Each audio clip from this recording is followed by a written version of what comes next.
Hey, everybody, and welcome today to the Worship Leader Toolbox podcast, focused on encouraging and equipping local church worship leaders and worship teams.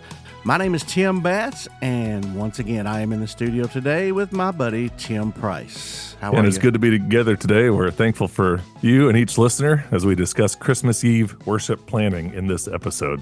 You can find out more about this from worshipleadertoolbox.com, and we are really glad you're here. So good to be here. So good. You doing all right? Yeah, I'm doing great. Awesome. Things are rolling along. Awesome. Well, before we get into our 6 thoughts about Christmas Eve worship planning, I got a question for you. So, what are you getting me for Christmas? No. What does someone get a worship leader or a church musician for Christmas? I mean, inquiring minds want to know. Yeah, it's a good question. And actually, our preparation for the podcast here prompted us to create a list on our blog of just some random ideas. Most of them are for fun, sort of. And you can take a look at that. We'll post a link here on our show notes, or you could just go to the Worship Leader Toolbox Facebook page and see that list. But a couple things that I always think of, I wouldn't call these tech, secrets or anything, although they are just little helpful hints. One of them is if you use a device, an iPad or some Fire tablet or something for your lyrics and chords, then having a stand attachment to your mic stand is a really clean cut and great way to be able to see those easily and not have a bunch of stuff on the stage.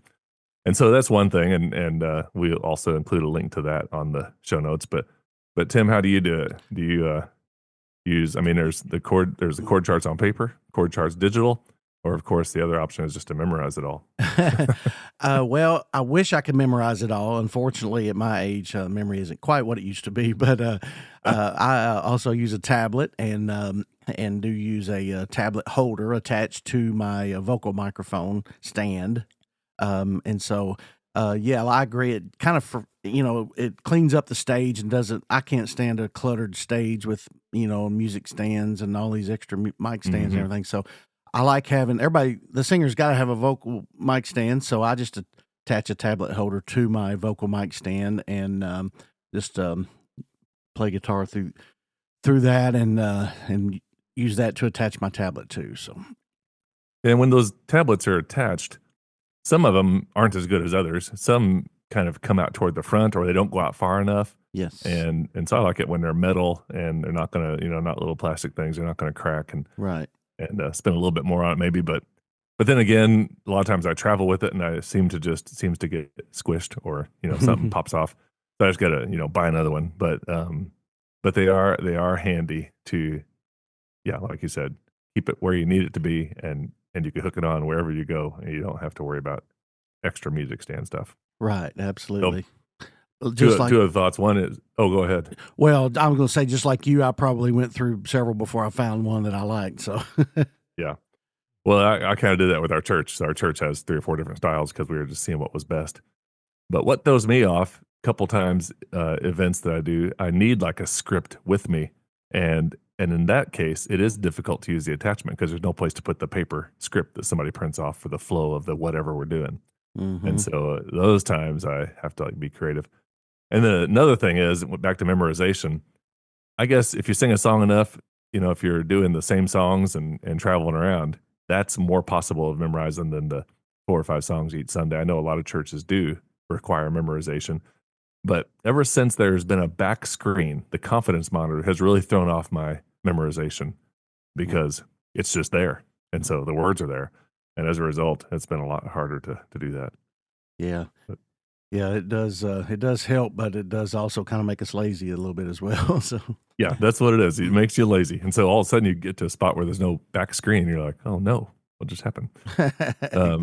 Anyway, the other little thing that we just highlighted on that list is a cheap Amazon Fire tablet, and as it stands now, at least this week, I guess it's only $79. That will probably change quickly and always does. But if you're thinking about doing that, what's the program you used again? The program I use is called OnSong. Is that something you pay for and subscribe, or? It is. It is a yearly subscription, but it is made by a group of worship leaders. Is what who invented that, and I'm not sure. It's been out maybe 6 or 8 years now, but it's a very powerful, program, and I use it not only with my bluegrass band, but also our church band. So it makes it easy Mhm. to share songs back and forth and change the keys and the fonts and do all that stuff. So. Yeah. That's cool. So I don't know if that, runs on the Fire tablet. I guess people have to check that out, but I know that Planning Center does, and it's a pretty inexpensive way to, um, shift gears to the digital world if you are, currently using paper in your worship team. And I know everybody's got a different way, different style. I used the 3-ring binder for years and years, and, seemed like I was making more copies. Probably saved money just buying a device as opposed to making copies. Yeah, think of all the trees we've saved. Yeah. Pretty funny. Well, we got that list. We'll put it on show notes, but it's also on the blog at worshipleadertoolbox.com. So you can take a look, and if something strikes you there, you can pick it up for one of your team members, or if you know of a worship leader that you want to share it with, feel free. Absolutely. And I think I saw the other day on our blog or our Facebook page that there's another gift idea list on there for worship leaders as well. So Huh. if you're looking for Well, yeah. ideas to buy for After me we and published Tim. that, my wife told me something like, "Oh yeah, I just saw this and saw that," and just for the sake of being able to say it, I actually didn't see that anywhere. It just came to mind. So I wasn't copying. I was just, I guess, good minds think alike. Who knows? Exactly. Exactly. Well, that's awesome. Well, getting back on our topic, we got a great podcast for you with some great things. I mean, Christmas is one of my favorite times of year, and I know Christmas Eve worship is a huge part of worship services that the church participates in, and the presence of the Lord just inspires our worship, and just Mhm. like the shepherds that were in awe, wise men that came to worship the newborn baby in Jesus, and like we said, let's talk about some of the principles that we have for worship planning. So. Yeah, and this being a late in the year podcast, you might just tuck these away. You might be able to implement some even on short notice, but you can also tuck them away for other planning as well. But for whatever reason, and to this day, since the shepherds and the wise men, excuse me, people have responded to Jesus at this time of year, and especially on the Christmas Eve candlelight worship services. And that's just it's just the kind of culmination of the sense of the season, the way our culture celebrates it, but also because there is something eternal and holy and powerful and majestic about the fact that God sent his son, and that this monstrous kind of thing has grown out of that, celebrating Jesus' birth. So I think people are just drawn to that. And so we're going to talk a little about Christmas Eve specifically. But do you guys have Christmas Eve worship at your church? We do.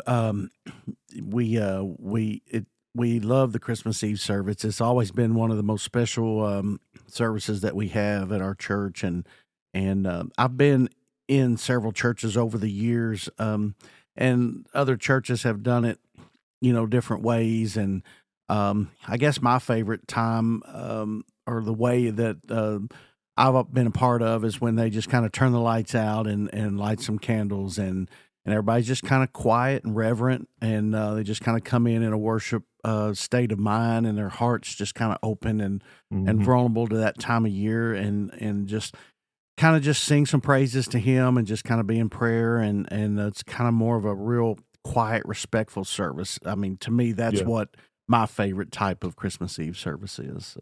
Hmm. So, does the one you participate or have participated in, are they usually late, like 11 o'clock, or usually just any Um, time in the evening? I've been in both. I have been in where they did it really late at night, and and also just early 5 or 6 o'clock type thing. So, I think over the years it's changed a little bit. I know when I was younger, it seemed like they were more late at night, and I don't Hmm. know, around here, it just seems like maybe they're a little bit earlier. I guess everybody's busy, but Yeah, I think sometimes it's just the leadership of the church and the exactly. boundaries of family time and things like that. They just don't. I know at our church, and we'll probably get to this in the podcast, but for many, many years, we have done 2 o'clock, 4 o'clock, 6 o'clock, and 11 o'clock. And part of the reason is just because of the necessity of the people that show up. And so Wow. I know a lot of churches have multiple services. And the one thing about our church, outside of the pastor, preaching at all those, some of them are traditional, more feel, and some are a little more contemporary with the worship team. And so as a result, there's not many volunteers that have to be there for the whole entire thing. It's kind of like split in half. So Yeah. Wow, works out pretty that's a good. lot, though. That does require a lot of volunteers to take up their Yep. Christmas Eve time for sure. But I don't like the 11 o'clocks. I do like them. They are beautiful and meaningful and quieter and more somber, respectful. But I'm just so tired the next day because I usually go to bed at 9 that kind of ruins the rest of the. I usually Right. get sick about 2 days after Christmas every year Exactly. because of the crazy schedule. So uh, I kind of like going to the early round and then go back home. But Yeah. anyway, that's cool. Yeah, Christmas Eve worship. It's a big part of a lot of people's tradition and rituals for Christmas Eve. And Yeah. so there's some things that worship leaders can definitely do. Absolutely. So we've come up with a list of 7 reminders for you as you're planning and leading music on your Christmas Eve service at your church. We've come up with what we feel are 7 important things to think about. Number 1 is don't forget the standard songs. Yeah, there's definitely a temptation if you've been in worship ministry a length of time to sort of come up with new music at Christmas. And there's definitely nothing wrong with creativity. And you got the 4 Sundays, sort of. It's pretty much a month of Christmas that the church sings the songs. There's so many Christmas songs these days. But part of the beauty of some of the songs and planning for Christmas Eve is that people know them. And Right. so don't leave out some of the standards, like Hark the Herald Angels Sing, Joy to the World, Oh Come All Ye Faithful, and Silent Night, which I know a lot of people use at the end to Right. have candles and sing. But Christmas Eve, I think we want to be inspired. We don't want to just, have a set service that we do every single year or anything. So we got to have some creative component to it. But we definitely don't want 3 remixes of Christmas songs to try to make it fancy, new, and creative and unusual when people really just want to sing the Christmas songs. They don't do Right. it that often. Exactly. So Just we keep it want to simple. make sure the standard songs are there. Absolutely. And don't forget my favorite Christmas song is Oh Holy What? Night. Oh, Holy Night. Oh, yeah. Yeah, the tradition of having somebody sing as a solo on Yeah. Christmas Eve, that went on our church for years and years. And now it seems like it comes out about every second to third year. And so Yeah, it's still one of those songs that never gets old, though. yeah, it's a good one. It is for And sure. I heard somebody say, I mentioned the Hark the Herald Angels Sing. I heard one preacher say that is the single most theologically sound Christmas song there is. Really? I thought that was pretty interesting. Hmm. So every time I hear that, I kind of think through the words a little more diligently. Yeah, no doubt. That is interesting. Yep. Well, on to And number it also, I'm well, sorry. I was going to mention, it also lessens the burden a little bit on the worship team. You still want to make the song sound good, but it's pretty simple. Everybody knows Christmas songs. Right. So that adds a little bit of layer of taking some craziness off your plate. Yes, absolutely. I've noticed that when a Christmas song comes on, even the radio, I'm like singing all these words, and I'm like, how did I even learn some of these fancy long words? Like I don't even remember memorizing that. It's like Yeah, you just never heard them your whole life, and they just kind it's of part pop of your out. life. Exactly. Yeah, that's hilarious. Yeah. Oh well. On to number 2. Remember the heightened receptivity. And I guess we could ask, is Christmas Eve worship more attended than regular worship? But there is a heightened sensitivity and receptivity of people at Christmas. And people will show up for worship and Christmas Eve candlelight who either haven't been to the church in a long time or maybe never before. And so we want to definitely be hopeful and positive in our songs and prayers, invitations, hospitality, and spoken words.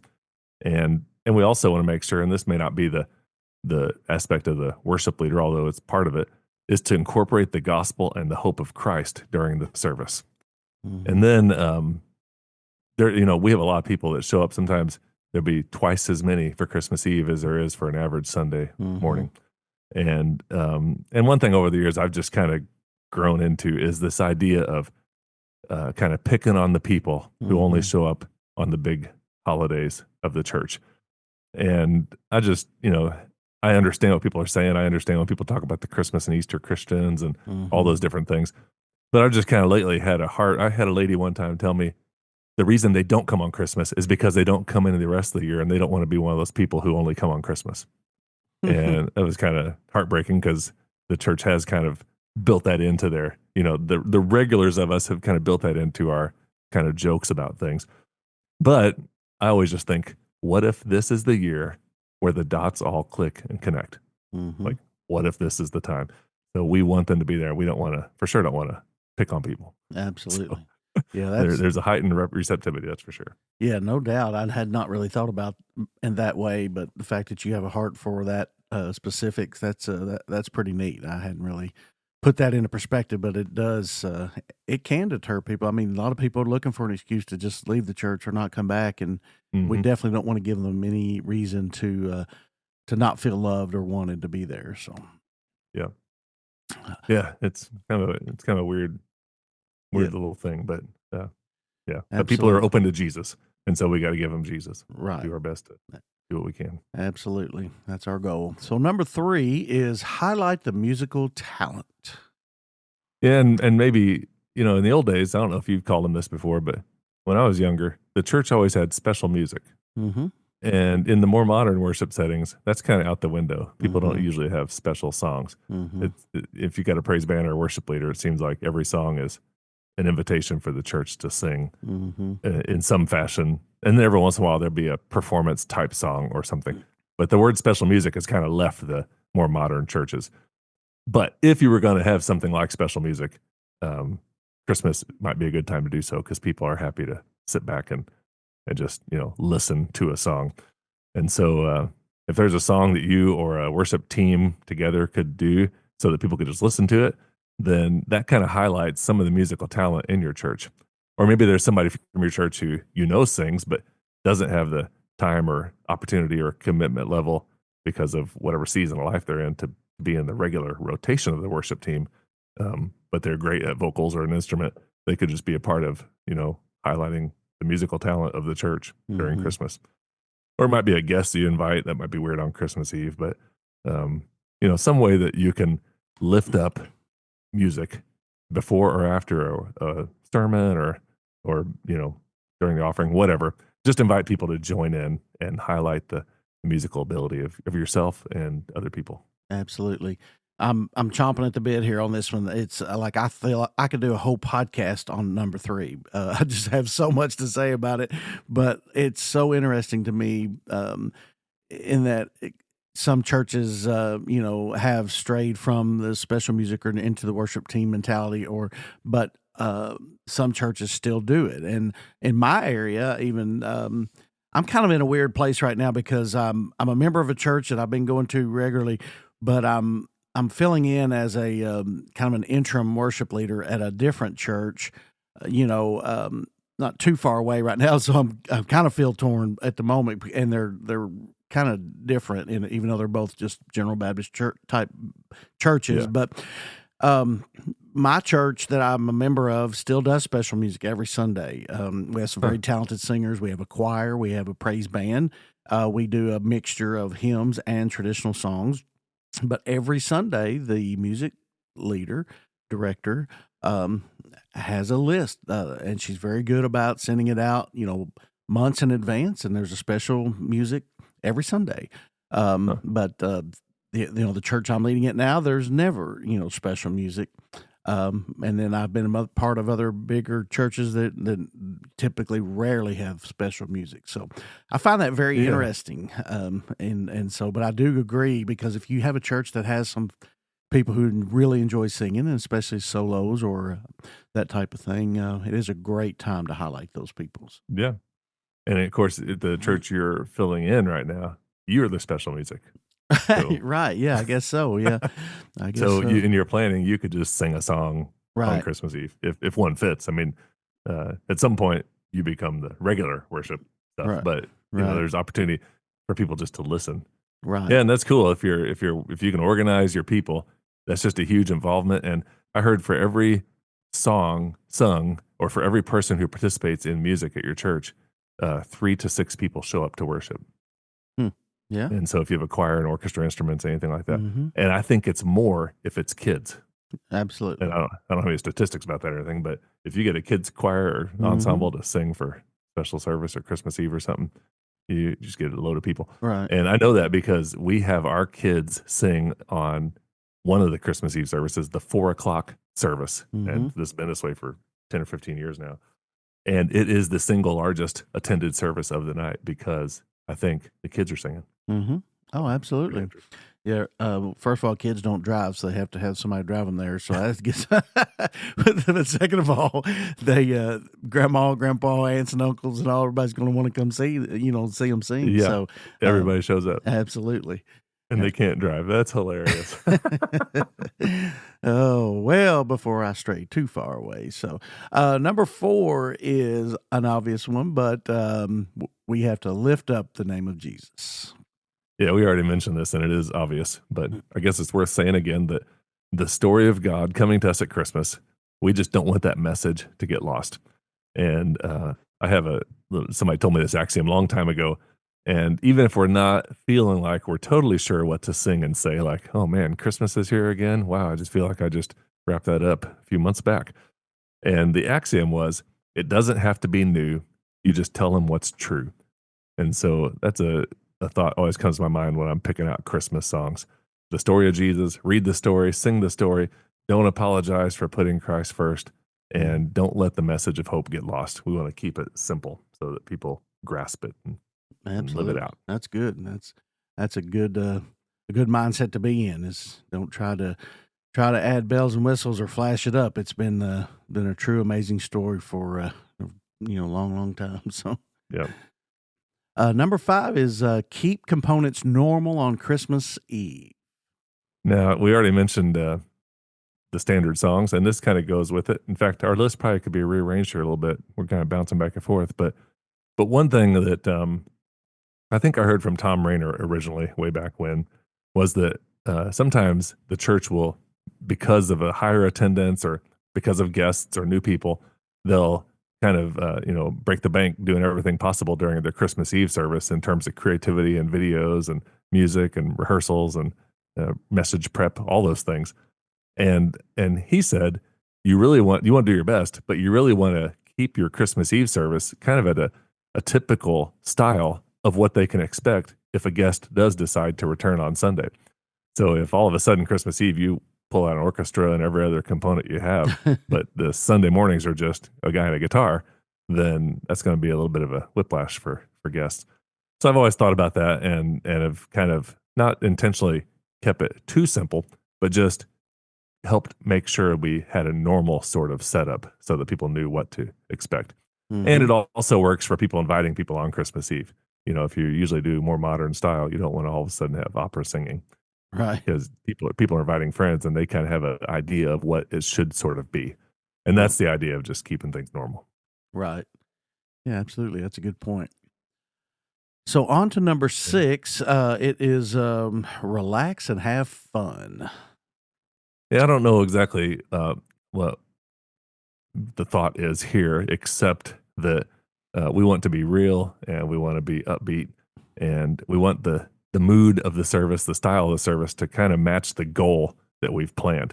So some Christmas Eve services, especially like I mentioned when our kids are involved, first couple songs, it is a little more jubilant and a little Mhm. more uh, rambunctious, maybe. Mhm. And then as it tapers down, it gets more somber. But some services are sort of more somber the whole time. But just being authentic, it helps people, just feel at ease and a little bit of laughter and a little bit of something fun. Uh, I don't know exactly what that'd be. Everybody'd have to think that for themselves, but we want to relax on Christmas Eve.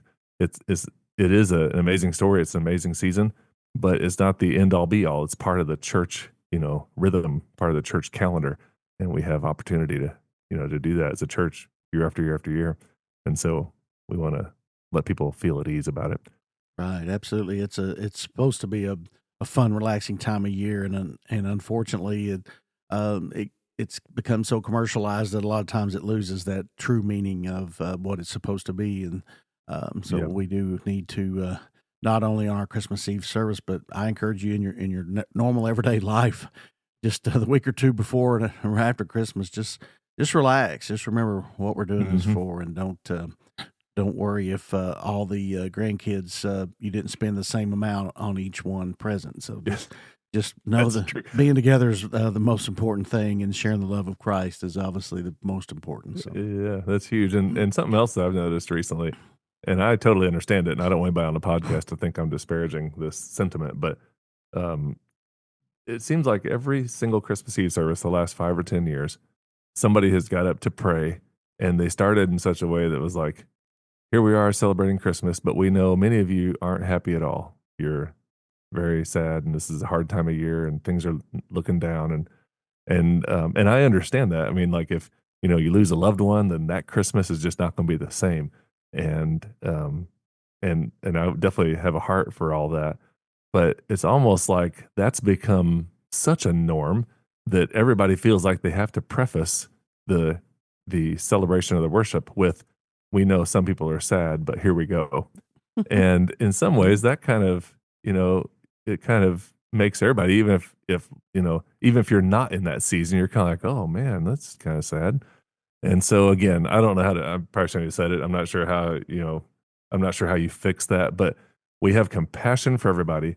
But even in those seasons when life isn't going well and maybe we just lost a job, or, in the spring, we lost our grandparents, or whatever the hmm scenario is. I know everybody's walking through a lot of stuff in life, but, it just seems like at Christmas, that is the whole story, is that Jesus came, and we're celebrating the fact that he's gonna come again, and so we can, just confidently, say, "Praise the Lord," and we're on this journey, and he knows our emotions, and anyway, that's just, I right. mean, that doesn't really work as well with relax and have fun, but it does kinda make me think that during that worship, we wanna really highlight Jesus, and not get into the funk of being concerned that not everybody has, um, you know, everybody's Christmas is different. Right, absolutely. Well, I'll just add one thing to that, and I'll just say that, early on in my life, I was guilty of that because there were several bad things that's happened in my life around the holidays, and I took Mhm. those and made them into a negative, and Mm. I caused myself to miss out on so much joy because, "Oh, no, it's the holidays, and these bad things have happened to me in the past." Well, it's a mindset. It is an intentional mindset to where you finally reach a point in your life and you say, "Look, God, I'm not going to let those things rob me of my joy. You gave me my joy. This world did not give me my joy." And so, I am going to be intentionally happy this time of year and important and focus on the things that are important. So I've been guilty of that in the past. I am trying not to be like that anymore, and I've been doing really well over the last, 5 years or so. So, That's it cool. gets better. So, Have you heard of the Blue Christmas? Do they have those down there? Blue Christmases, services? I have not, no.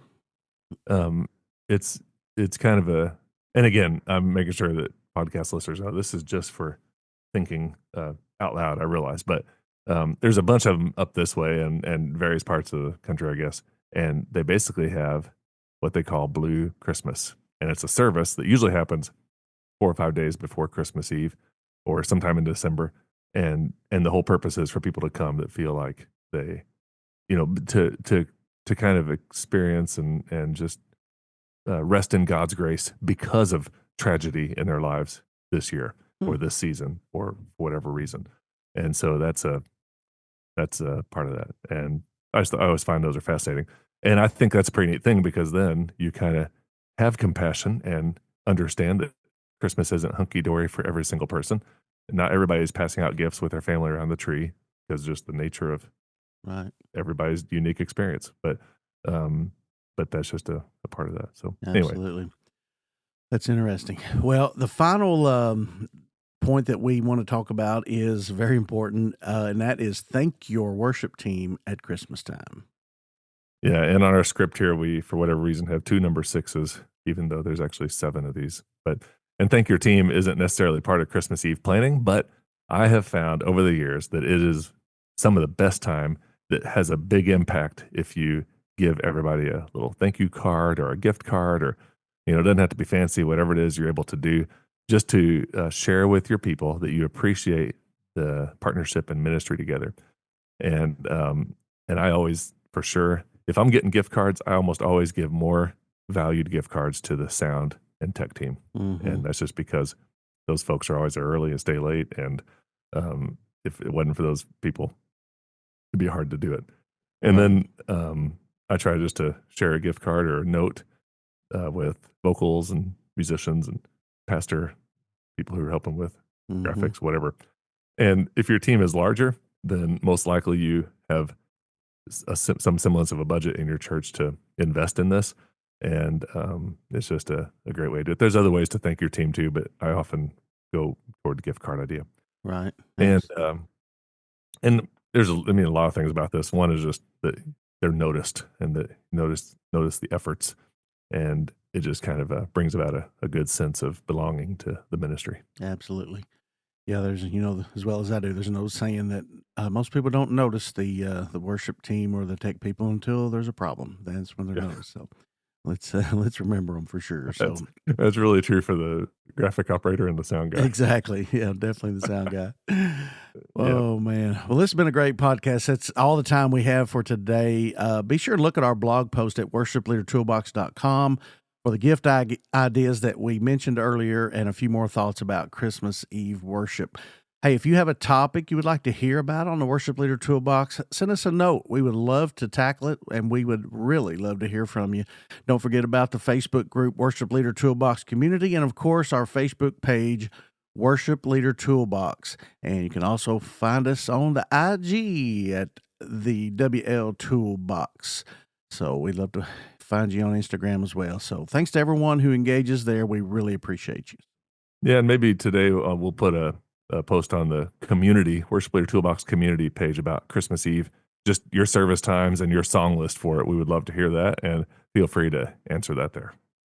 Absolutely. We'd love to. So, hey, if it's all right with you guys, we'd like to end with a little holiday song here. This is from our good buddy and fellow co-host Tim Price, Acoustic Christmas on Spotify. So we're going to close out, if it's all right, with some Joy to the World. Thank y'all so much for listening. God bless you. We'll see you next time.